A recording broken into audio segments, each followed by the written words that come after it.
আগামী বুধবার থেকে পল্লী বিদ্যুৎ সমিতির 40,000 কর্মকর্তা কর্মচারী গণছুটিতে যাচ্ছে। প্রিয় দেশবাসী এবং সম্মানিত পল্লী বিদ্যুৎ সমিতির সকল গ্রাহক সদস্যবৃন্দ, আসসালামু আলাইকুম।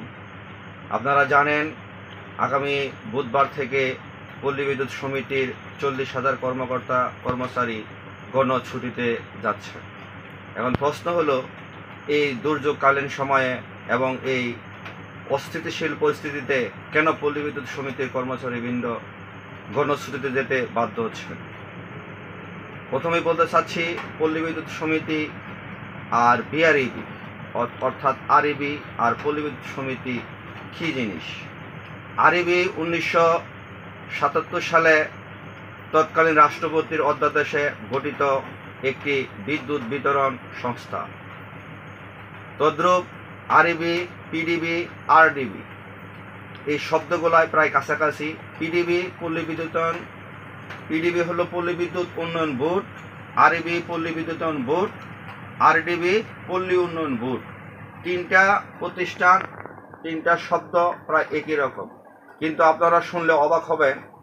পল্লী বিদ্যুতায়ন বোর্ডে যারা চাকরি করে তাদের অধীনস্থ, তাদেরই নিয়োগে আমরা পল্লী বিদ্যুৎ সমিতির 40,000 কর্মকর্তা কর্মচারী চাকরি করি।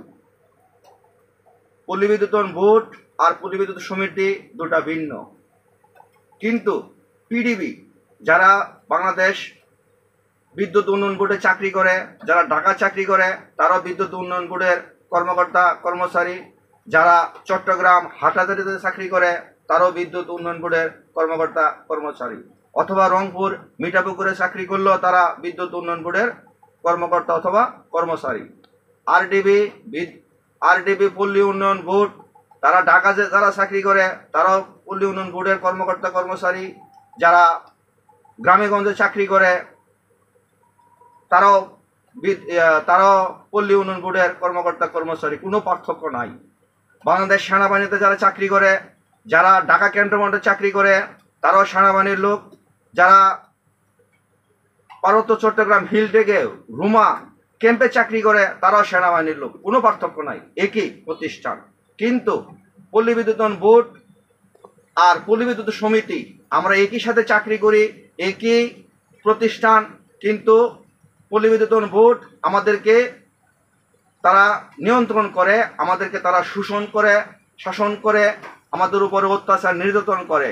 এই জন্য সারা বাংলাদেশে 80টি পল্লী বিদ্যুৎ সমিতির কর্মকর্তা কর্মচারীগণ চাচ্ছে হয়তো পল্লী বিদ্যুতায়ন বোর্ড থাকবে আর নয়তোবা সবাই পল্লী বিদ্যুৎ সমিতি হয়ে যাবে। অর্থাৎ আমরা এক অভিন্ন সার্ভিস কোডে চাকরি করব। এটা আমাদের ন্যায্য দাবি।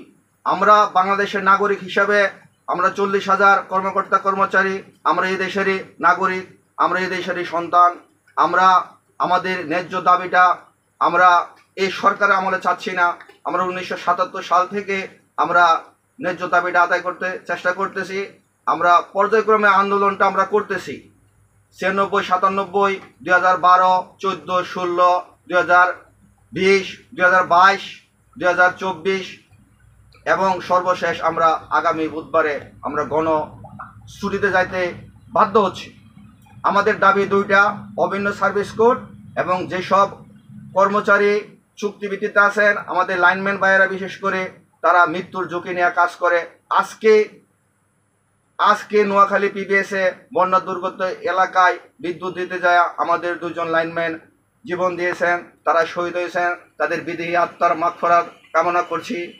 বাংলাদেশের জনগণ সবার কাছে আমাদের জোর দাবি, আপনারা আমাদের সাথে থাকবেন।